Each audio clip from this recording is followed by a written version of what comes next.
Hello, my name is Andrew Sheets, and for this tutorial project, I created an AI character along with this animation blueprint, which includes root motion.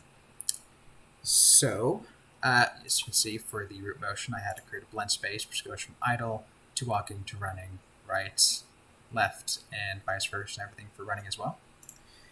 So, for the first AI that I made, I used a third-person character, and a custom wolf blueprint that I made, wolf character AI that I made. So I got the mesh, the skeleton, and the animations for the root motion from the marketplace. It was free for a month, and I put that together into an AI character. So for this first AI, I used a very simple AI Move 2 node for testing. And as you can see here, the AI and the wolf will, of course, run to the location which was predetermined.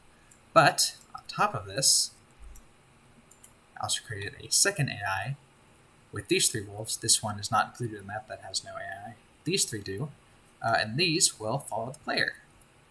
As you can see here, they have path.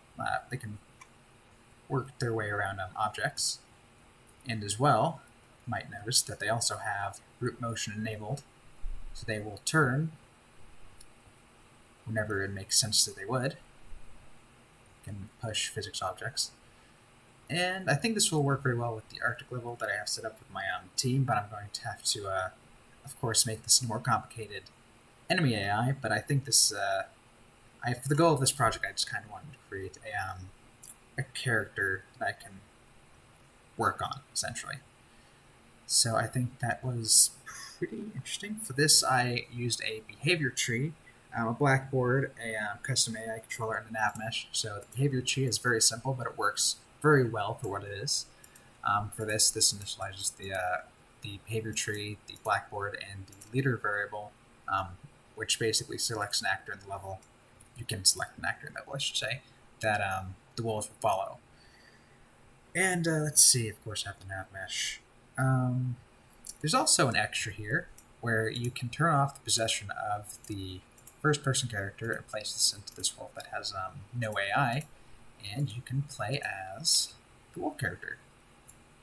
Fully functional. It doesn't have a whole lot of interactivity. You can just play around as it. It uses the mouse as well as the keys on the controller, or the keyboard, to move around. It doesn't have any sprint functionality, but this is just kind of a nice little extra. I'm probably not going to use it in the final level, but I think that was just something neat I could show off here. So I hope you enjoyed the little demonstration here, and thank you for watching.